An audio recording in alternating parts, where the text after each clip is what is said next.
Greetings and welcome, I'm Ash, and this is my beta review and critique of The Division, Ubisoft's latest foray into the open world genre that features a beautifully realized Manhattan, an interesting take on multiplayer, and some very competent cover-based shooting. I've spent a good chunk of time playing the open beta this weekend, and while I certainly enjoyed it, I am somewhat worried about the long-term appeal of The Division. It is a well-made game, there is no doubt about that, but it doesn't push any boundaries or make any attempts to be anything more than just good. Which is a real shame, because even after the graphical downgrade, The Division looks gorgeous. The streets are littered with broken down cars, random debris from all the fighting, snow that has become blackened by ash, and various other small details that contribute heavily towards a very immersive and realistic depiction of Manhattan. The attention towards immersion is especially apparent when a snowstorm blows in and the usually cheerful landscape turns almost completely dark and silent as a blanket of snow piles down on it, and limits visibility to about a few meters in each direction. It is unfortunate I never had this happen while I was roaming around in the dark zone, because that would have been one hell of an experience. I also have to give special mention to the destruction physics, especially when it comes to background objects we've been conditioned to ignore all these years. For example, if you shoot the tires on a truck, they will visibly and audibly eject air and the vehicle itself will lurch violently downward. If you shoot glass, it won't shatter into a million pieces like it's a Hollywood movie. Instead, it will produce a simple hole and the spiderweb effect. But if you continue creating holes in the glass, it will eventually collapse and fall out. Finally, if you continuously shoot a building covered in brickwork, you will start seeing brick fragments and a whole lot of dust fall from the cracks. These are small examples not relevant to the gameplay side of The Division, but they sure do make the world feel a lot more lively. Which is much needed given that for some reason the open world in The Division is almost devoid of enemies or things to do.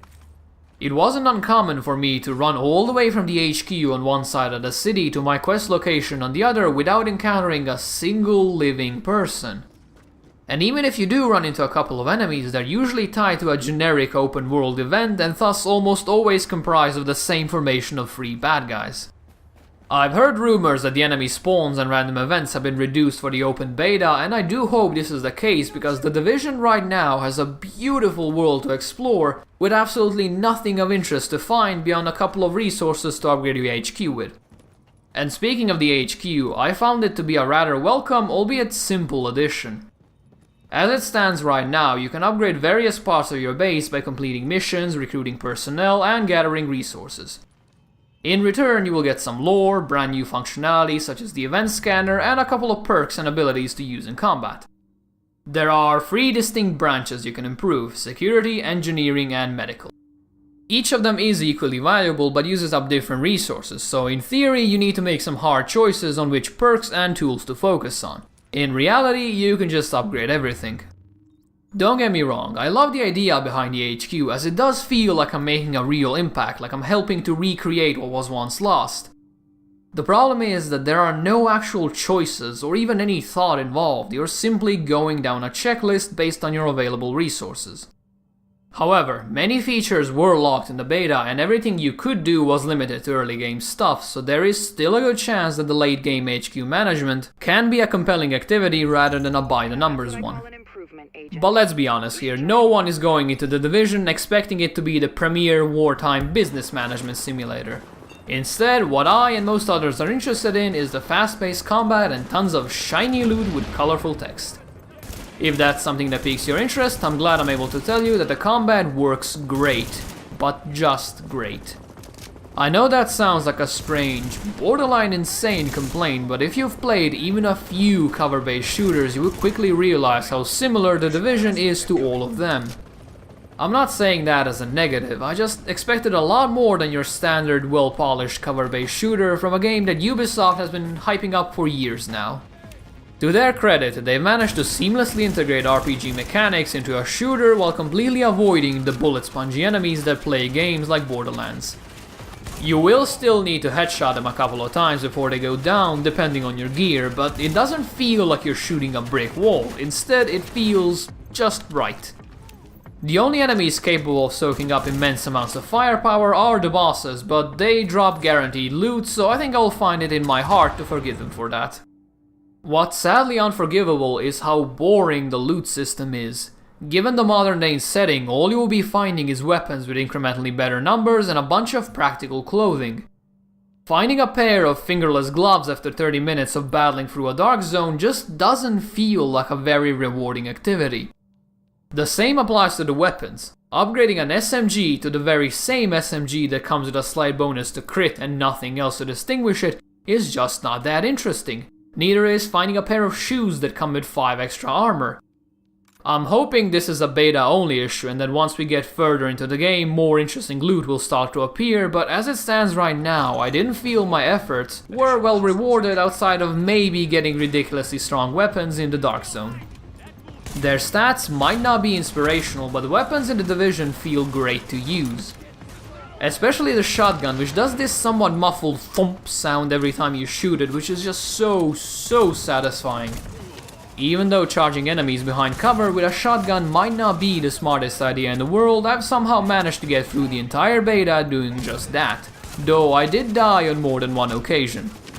Which brings me to the topic of difficulty and how Ubisoft has actually dared to make one of their games properly hard.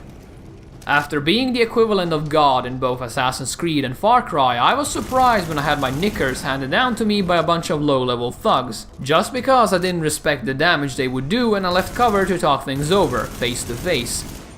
The battles were nowhere near Dark Souls level of difficulty, but they were just hard enough to keep me on my toes and in a constant state of awareness, which is a welcome break from the usual "we don't wanna alienate anyone" mantra AAA games seem to subscribe to. While the combat itself was very enjoyable, the reasons for entering it were not.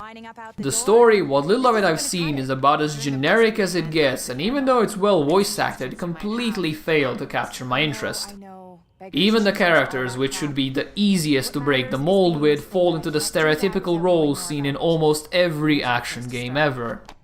You have the good doctor, the wounded soldier who wants to get into the action as soon as possible, the constantly angry guy, the guy who has a beef with authority even though he worked for them, and so on. I'm betting you can even guess what they sound like just from these short descriptions alone. I keep repeating this, but it really is a shame that the developers didn't take a bit more time in order to flesh out every part of the Division. Instead, what you get is a generic, completely tame story that takes you through some beautifully crafted locations filled with so much detail and passive storytelling that it makes you wonder where it all went wrong. The second mission, for example, takes place in a building that's being used as a mass dumping ground for diseased bodies. There's coffins wrapped in American flags everywhere, but what's supposed to be a touching moment is instead constantly interrupted and ruined by a quest that has you flip a couple of switches because the generator has gone down. This mission could have been one of the defining moments in the Division, one that makes you realize how truly fucked the world is and why you need to work so hard to protect it. And yet, all that people will remember is just another in a series of generic story missions that lead to no satisfying conclusion. Ironically, given how much I can rant about the story, my favorite part of the Division has none of it. I'm talking about the Dark Zone, which allows you to either team up with other players in order to beat up elite baddies found there, or simply beat up other players in order to steal their loot. In the Dark Zone, you don't get to just keep all the loot you get. Instead, what you need to do is call down an extraction helicopter by lighting a flare, and then strapping all your spoils of war on it so that it can be decontaminated first. As you might imagine, lighting a bright flare in a dark and snowy environment is the universal sign for "I'm over here and I have expensive loot."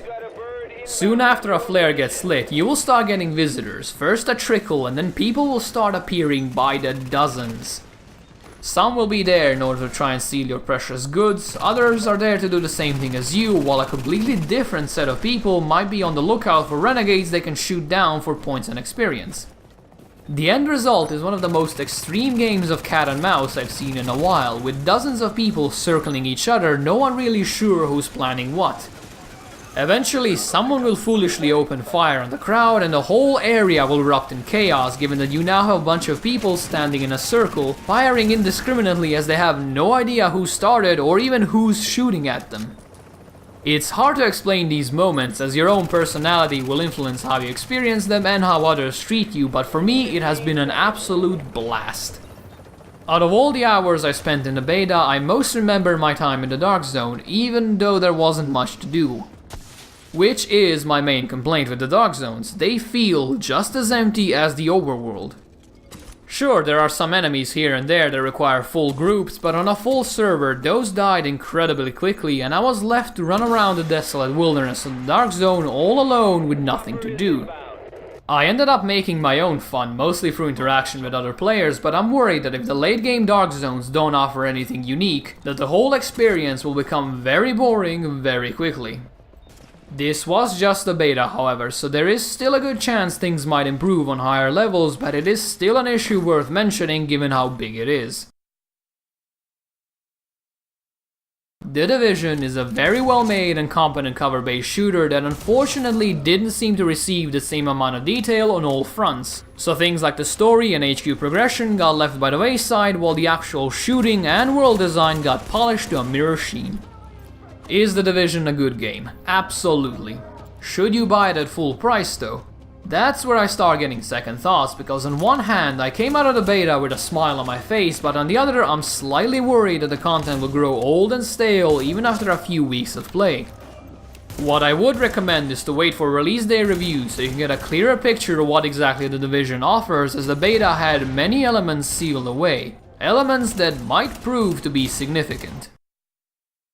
Thank you guys for listening, and if you enjoyed this, or even if you didn't, please let me know, and if you would like to see more, you can either subscribe here, or you can check out the website linked down below. That one tends to be updated more frequently.